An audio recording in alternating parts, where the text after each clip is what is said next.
évangélisation dans le monde, une évangélisation qui partira de la RDC, et c'est un ministère aussi qui est appelé à vulgariser le plan de Dieu pour la RDC. À la présentation encore de ce soir, votre homme serviteur Adolphe Kachumba. Nous allons continuer notre thème que nous avons commencé la fois passée, la RDC dans la vision de Dieu. Pour ce faire, nous avons invité notre bien-aimé Achille Bondo, qui est un des spécialistes maison à qui nous allons partager encore autour de ce thème. Bonsoir bien-aimé. Bonsoir. Merci pour votre disponibilité à l'émission encore de cet après-midi. Nous sommes en train de parler de la RDC dans la vision de Dieu. La fois passée, vous avez parlé selon Ésaïe 18, que la RDC était une nation puissante, une nation missionnaire, une nation qui est appelée à être modèle de la justice, de la foi, de la paix pour le monde. Et voulez-vous encore nous expliciter un peu ces attributs-là que vous avez parlé la fois passée? Ok, merci. Donc, la dernière fois, nous avons parlé de la prophétie de Dieu dans Ésaïe au chapitre 18, du verset 1er au verset 7. Et nous avons pris soin d'indiquer que Ésaïe est un prophète que Dieu a utilisé principalement pour deux missions. Premièrement, annoncer aux nations du monde des messages venant de la part de l'Éternel. C'est pratiquement du verset 1er, du chapitre 1er au chapitre 52. Et la seconde mission, c'est annoncer au monde la venue d'un Messie qui apporterait à l'humanité le salut. C'est du chapitre 53 au chapitre 66 qui clôture le livre d'Ésaïe. Et s'agissant particulièrement de la RDC, nous avons vu au chapitre 18 que Ésaïe parle d'une terre au-delà de fleuves d'Éthiopie, sillonnée par des fleuves. Lui, il ne connaissait pas l'Afrique. Mais il parle précisément de l'Afrique subsaharienne, au-delà des fleuves d'Éthiopie, et le pays qui est coupé par des fleuves, c'est bien la RDC. J'ai encore consulté l'Atlas de l'eau en Afrique, publié par le programme des Nations Unies pour l'environnement. Je l'ai consulté il y a 2 jours. Évidemment, on se rend compte que le pays dont il parle, c'est bien la RDC, qui concentre plusieurs sources d'eau, plusieurs cours d'eau dans son territoire. Alors, que discernons-nous dans ce passage d'Ésaïe, dans ce livre, chapitre 18, versets 1 à 7? 3 dimensions. Notez bien que dans ce passage, c'est la dimension spirituelle qui est mise en avant. Elle a 3 volets. Nation puissante qui écrase tout, donc une nation que Dieu va élever. Et aux yeux de Dieu, une nation puissante est une nation qu'il élève pour enseigner aux autres les voies du droit et de la justice. En fait, est-ce que, permettez un peu, quand vous parlez d'une nation puissante, on voit une nation puissante dans la même dimension telle que nous voyons les pays puissants aujourd'hui, les pays développés aujourd'hui. Oui, tout à fait. En fait, la puissance d'une nation se mesure à travers un certain nombre d'indicateurs qui sont les mêmes que l'on peut utiliser pour parler de la puissance à venir de la RDC. Cette puissance, elle est économique. Elle est d'abord économique. Elle est ensuite politique et culturelle, enfin. Et en voyant la RDC dans cette dimension d'une nation puissante, donc la RDC jouera le même rôle dans l'avenir comme les nations puissantes d'aujourd'hui. Le même rôle, pas nécessairement. J'ai bien précisé qu'aux yeux de Dieu, une nation puissante, c'est une nation que Dieu élève pour être un modèle de droit et de justice.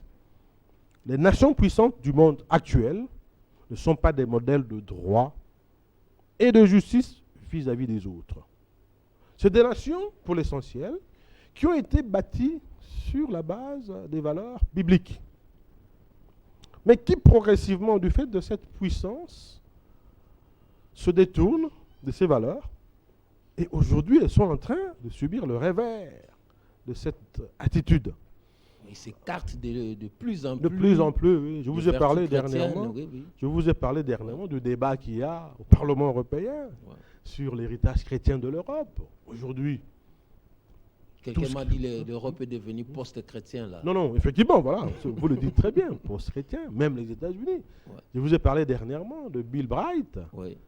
un missionnaire américain décédé aujourd'hui, qui pleurait sur sa nation, qui disait, mais une nation bénie par Dieu, au-delà de tout ce qu'on peut imaginer, mais pour être un modèle. Mais qui aujourd'hui est une nation qui fait n'importe quoi, sauf ce que Dieu attend d'elle. Vous avez aussi vous avez renchéri aussi dans Deutéronome 8, 7 à 9, parce que là c'était seulement un petit récap, que la RDC est un pays bon. je voudrais Que lire. pouvons-nous comprendre des pays bons? Non, mais c'est défini dans le passage Oui. dont vous venez de faire allusion là. Deutéronome 8, 7 à 9. Car l'Éternel, ton Dieu, va te faire entrer dans un bon pays. C'est la Bible qui le dit, dans un bon pays. Et quel est ce bon pays? C'est un pays de cours d'eau, un pays de sources et de nappes souterraines qui jaillissent dans les vallées et dans les montagnes, un pays de froment, d'orge, de vignes, de figuiers et de grenadiers, pays d'oliviers et de miel, pays où tu mangeras du pain sans avoir à te rationner, où tu ne manqueras de rien, pays dont les pierres sont du fer, et des montagnes duquel tu extrairas le bronze. Et en français courant, on dit le cuivre. Donc ce bon pays, il est décrit là. C'est un pays de cours d'eau, de sources, de vallées, un pays d'orge, de vignes, de figuiers, de grenadiers, un pays dont les montagnes sont dont les pierres sont du fer, et des montagnes duquel on extraira le cuivre. Qu'est-ce qui est dit de ce bon pays? Dans ce bon pays, tu mangeras du pain sans avoir à te rationner. Tu ne manqueras de rien. Voilà pourquoi Dieu dit c'est un bon pays. C'est-à-dire un pays à qui Dieu a doté, a donné des ressources abondantes pour que les conditions de vie dans ce pays soient excellentes. Et je vais dire en passant que le jour où moi j'ai découvert ce passage biblique, ma vision en tant qu'économiste de ce pays a été totalement transformée. Et j'ai établi une équation tout à fait simple. Potentiel économique immense égale richesse plus abondance. Voilà la pensée de Dieu. Voilà la vision de Dieu. Dans le cas précis de la RDC, potentiel économique immense égale pauvreté absolue, misère. C'est le paradoxe congolais, qui montre bien que le pays ne vit pas suivant la vision de Dieu. On verra plus tard, hein, dans la suite de nos émissions, on verra plus tard. Mais, un exemple. Dieu dit, dans ce bon pays, tu manqueras de rien, tu mangeras du pain sans avoir à te rationner. Donc, tu seras dans l'abondance. Mais dans le cas précis de la RDC, et ça, je profite encore pour le dire, parce que je le dis déjà à plusieurs occasions, dans un pays comme le nôtre, on ne doit pas chercher à faire de la réduction de la pauvreté une stratégie. On parle du document, de stratégie de réduction de la pauvreté. Cela veut dire accepter de demeurer dans la pauvreté. On s'aligne même dans des pays pauvres très endettés. On est classé dans cette catégorie. C'est ça là, le paradoxe. Oui. Mais revenons un peu à la stratégie de réduction. Ça veut dire accepter de demeurer dans la pauvreté, mais ne réduire que le degré de pauvreté et l'acuité de cette pauvreté. Non, telle n'est pas la vision de Dieu. La vision de Dieu est que, pour un pays comme la RDC, c'est un pays qui doit vivre dans l'abondance, dans le bien-être. Dieu a fait sa part. Il nous a donné ce pays. Nous devons faire notre part. Et on verra par la suite ce qu'il y a lieu de faire. Donc, je vous ai dit, dès l'instant où, moi, dans mes études de la parole de Dieu, j'ai découvert ce passage, j'ai béni le Seigneur, j'ai dit merci Seigneur parce que tu m'as ouvert les yeux. Ouais. Et donc, à partir d'aujourd'hui, ma vision des choses pour ce pays change complètement. Et donc, j'ai compris par là que la géographie physique de la terre promise par Dieu au peuple d'Israël correspond à la géographie économique de la RDC. Et sur le plan spirituel, ça montre bien que la mission que Dieu a donnée à Israël dans l'ancienne alliance est la même que celle que la RDC doit accomplir dans la nouvelle alliance en Jésus-Christ. Et surtout à ces temps de la fin ici. C'est très important. Ouais. C'est une confirmation de Ésaïe 18 en fait. Donc, en vous suivant, voulez-vous dire que nous avons vraiment une approche différente de la RDC par rapport à Dieu, hein? Naturellement. Mais puisque Dieu est en train d'éveiller la conscience, Ouais. nous sommes à cette phase. C'est ce que j'indiquais la dernière fois. Nous sommes à cette phase où Dieu éveille la conscience, où de plus en plus il nous ouvre les yeux. Voilà la raison pour laquelle aujourd'hui nous avons cette émission. Pour partager cette vision. Pour partager cette vision que Dieu a de notre pays. Et il y a encore d'autres passages que nous allons peut-être avoir le temps de... Oui. Et nous verrons qu'il y a... C'est ça. Ouais. Nous voulons seulement dire à nos amis, si vous voulez intervenir à cette émission, il y a les numéros de téléphone au bas de votre petit écran. Vous pouvez faire seulement les textos, c'est ça le principe de l'émission.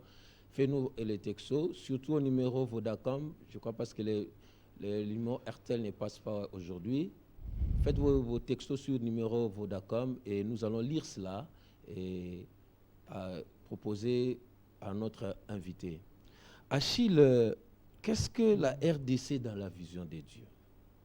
Vous voulez un peu connaître qu'est-ce qu'est vraiment la RDC dans la vision de Dieu? On a parlé d'Ésaïe 18, Oui. une nation puissante que Dieu va élever Oui. pour être un modèle de droit et de justice. Une nation missionnaire qui apporte au monde l'évangile du salut au temps de la fin, au temps de la moisson de Dieu, dont parle Apocalypse 15. Une nation modèle de foi et d'adoration. C'est dit dans Ésaïe 18, mais c'est dit également dans Sophonie au chapitre 3. Voilà 3 éléments de la vision de Dieu. La dimension spirituelle de la vision de Dieu. Nous venons tout à l'heure de développer une autre dimension, dans Deutéronome 8, 7 à 9, c'est une dimension matérielle. Si vous voulez, une dimension économique. C'est-à-dire la mission que ce pays est appelé à jouer dans le monde à partir de ressources que Dieu lui a données. On développera ça plus tard quand on parlera de la mission. Mais aujourd'hui, qu'est-ce que vous ajoutez comme élément? Ce que j'ajoute comme élément, c'est une autre dimension de la vision de Dieu, toujours dans la dimension matérielle. C'est dans Deutéronome au chapitre 11, versets 11 à 12. Je vais lire. Le pays dans lequel vous passez pour en prendre possession est un pays de montagnes et de vallées et qui boit les eaux de la pluie du ciel. C'est un pays dont l'Éternel, ton Dieu, prend soin et sur lequel l'Éternel, ton Dieu, a continuellement les yeux du commencement à la fin de l'année. Un pays qui reçoit les eaux de la pluie du ciel. Je vais vous dire, en considérant le profil météorologique de ce pays, le profil météorologique, c'est le rythme et la répartition des pluies sur un territoire. Oui. Nous avons la grâce de la part du Seigneur d'avoir un pays où il pleut toute l'année, de janvier à décembre. Parce que nous sommes, l'équateur partage le pays en 2 parties.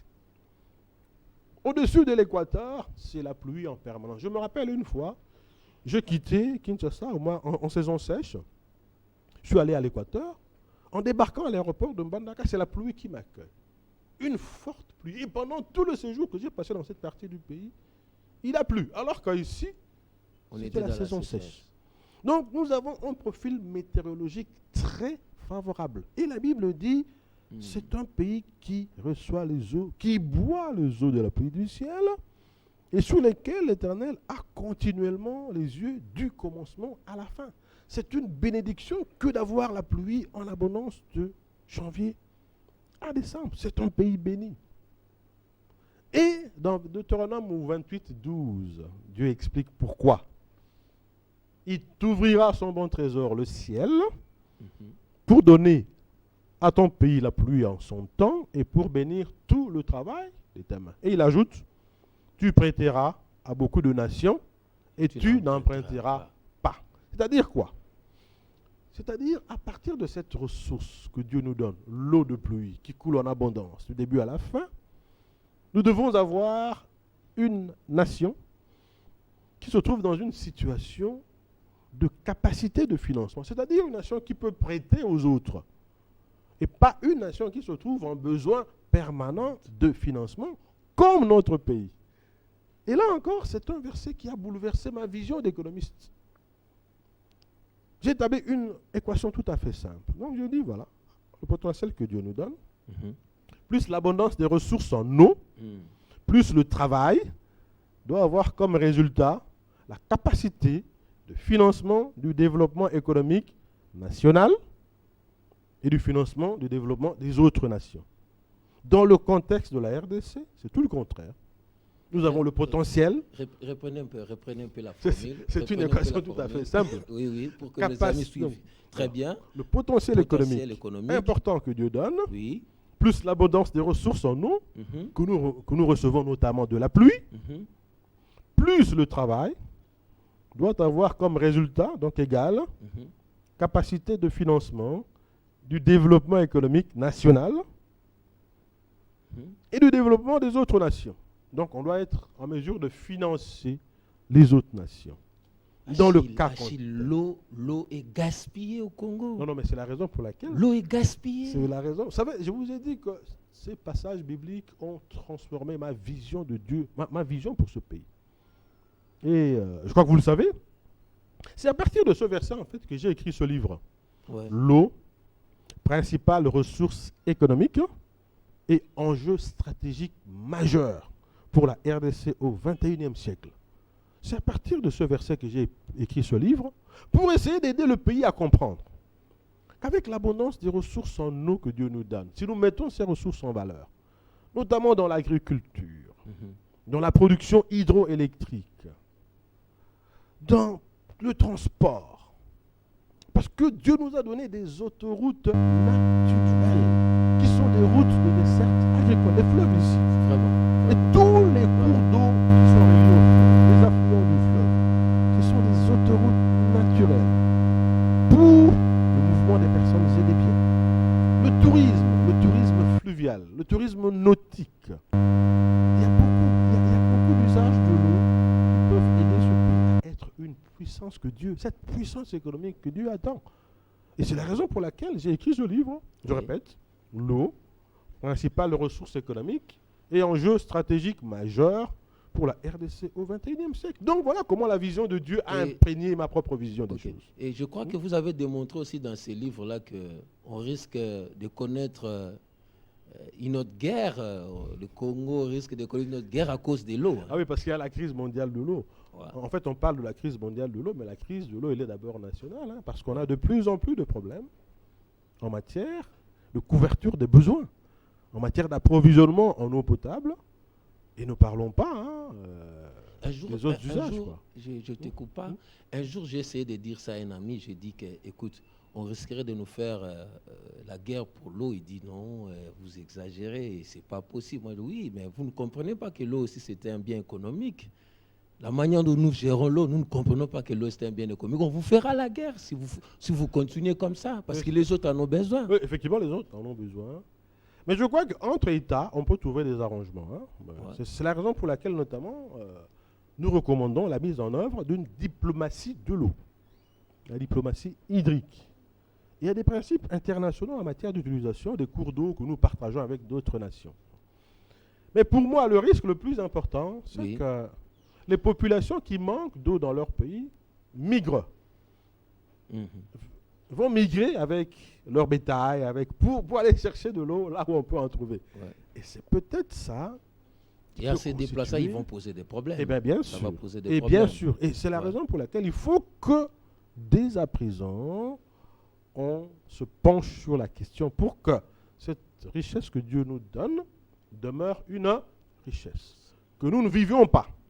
Ce que nous vivons avec les mines, parce que les mines nous ont attiré la guerre. Oui. Cette guerre dont on parle, tout le monde sait que c'est pour des motivations économiques. Toute cette guerre qui nous a ravagés de 1996 à 2003, c'est pour des motivations économiques. Est-ce que nous ne voyons-nous pas un jugement de Dieu aussi par rapport à tout ça? Ah oui. Quand Dieu vous donne une mission importante, il vous donne des ressources importantes. Et puis il se rend compte que vous êtes négligent par rapport à ce que lui attend de vous. Il vous punit, il vous juge. Et la guerre peut être une manifestation notamment du jugement de l'Éternel vis-à-vis d'une nation. Il y a beaucoup de passages qui en parlent. Les Congolais pensent que c'est une pure coïncidence de la nature que la RDC soit là où elle est, qu'elle regorge toutes les ressources qu'elle a. Est-ce que, d'après vous, vous voyez que c'est une providence divine? C'est simplement de l'ignorance, malheureusement, parce que Dieu a créé le monde et Dieu a créé toutes les nations du monde. Psaume 82, 8. Lève-toi, ô Dieu, juge la terre, car tu as un héritage dans toutes les nations.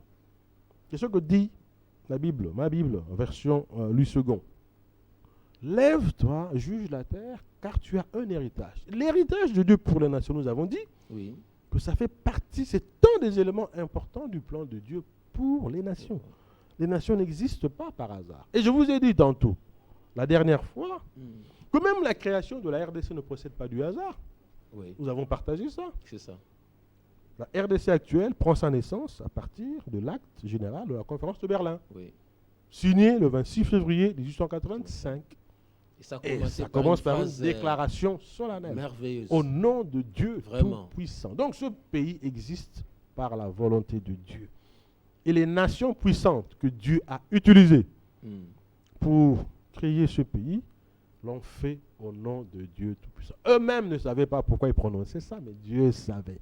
Parce que dans sa préscience, il a prévu de constituer au centre de l'Afrique et du monde. Si vous consultez la carte du monde, vous verrez que la RDC est placée au centre. C'est encore un élément important de la vision de Dieu pour la RDC. C'est une nation, vous savez, le centre, c'est un point qui est destiné à être un foyer de rayonnement. Oui, foyer de rayonnement spirituel, mais également foyer de rayonnement économique. J'ai discuté dernièrement avec des spécialistes du secteur des transports, mais qui m'ont démontré que à partir de la RDC, on peut relier l'océan Atlantique à l'océan Indien par le nord de la RDC, à partir de corridors. Mais c'est extraordinaire comme vocation. C'est un foyer de rayonnement économique, un foyer de rayonnement commercial. C'est un hub, comme on dit. Et donc, on peut développer une plateforme logistique. Ouais, tout ça, ce sont des aspects que nous allons développer par la suite. Mais ça nous permet de discerner la vision de Dieu pour ce pays. Voilà. Donc, vous démontrez là vraiment que la RDC, c'est un pays béni. Que Dieu a une grande vision pour ce pays. Dieu a une grande vision. Aujourd'hui, vous démontrez que c'est vraiment un pays béni, que Dieu a une grande vision. Absolument. Et c'est à nous de travailler dans ce sens. À nous d'abord d'avoir l'intelligence pour comprendre cette vision. À nous d'avoir l'intelligence pour intérioriser cette vision, pour la faire nôtre. Parce que je vous ai dit que l'harmonie entre la vision de Dieu et la vie de la nation est un élément, c'est la clé du succès. De même, l'harmonie entre la vision que Dieu a pour vous en tant que personne et la vie que vous menez est un élément important de votre succès personnel. J'ai aimé aujourd'hui, j'étais dans une célébration, on m'avait invité quelque part dans une célébration pascale, que je salue en passant tous les organisateurs des OMC, Organisation mondiale de la célébration pascale, avec le pasteur Dipo. En tout cas, on était bénis ce matin, on était vraiment bénis. Et là, j'ai eu à retenir une déclaration de le vice-président de l'ECC, l'évêque Le premier s'appelle Nyamouké. Nyamouké, Voilà, l'évêque Nyamouké. Exactement. Oui, l'évêque Nyamouké. Il a dit que le monde entier a les yeux tournés vers l'Afrique. Et dans cette Afrique, on voit trois pays. Trois pays qui sont l'espoir du monde. Et parmi ces trois pays, il y a l'Afrique du Sud, il y a le Nigeria, il y a la RDC. Voilà. Et il a réussi pour dire, mais les deux autres pays africains, eux, regarde plus à la RDC. Effectivement, oui. Il compte plus sur la RDC. Effectivement, oui. Donc la RDC, comme vous venez de dire, est au Effectivement. centre. Donc ça sera une position géostratégique pour propulser beaucoup de choses en oui. Afrique. Oui, moi Ah non, ça, j'ai beaucoup aimé ces Les déclarations. Nigérians ont besoin que la Ouais. RDC leur fournisse de l'énergie hydroélectrique. Mhm. L'Afrique du Sud a besoin que la RDC lui fournisse de l'eau et de l'énergie hydroélectrique. Électrique, oui. Et l'Afrique du Nord, l'Afrique du Sud, partout, ils ont besoin Et d'avoir... l'Afrique du Nord aura besoin de nous pour l'eau, telle que vous venez. Oui, oui. Et au-delà de tout, ils ont besoin d'avoir une plateforme logistique.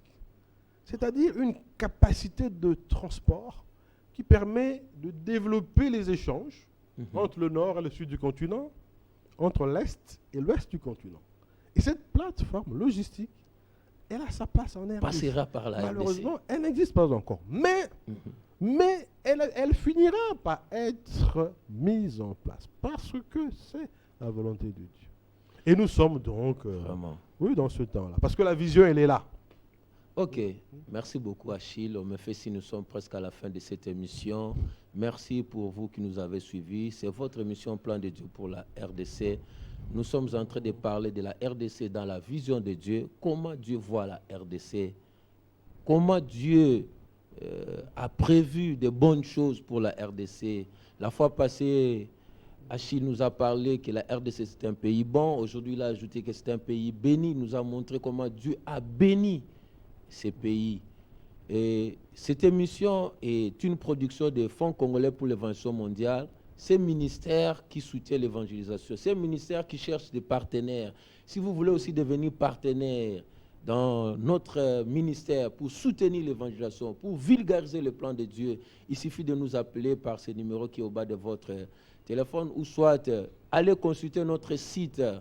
Voyez notre site aussi qui est au bas de votre petit écran et consultez-nous dans ce site, appelez-nous, voyez-nous au bureau pour que vous fassiez aussi partie de ces activistes qui vont bouger le monde à ces temps de la fin. Nous avons besoin de votre soutien financier pour que cette émission aille de l'avant, pour que notre ministère aille de l'avant, parce que nous avons beaucoup de demandes. Il y a des missionnaires qui sont déjà venus à nos portes, qui toquent déjà à notre porte, mais il nous faut des moyens parce que les besoins ne font que grandir.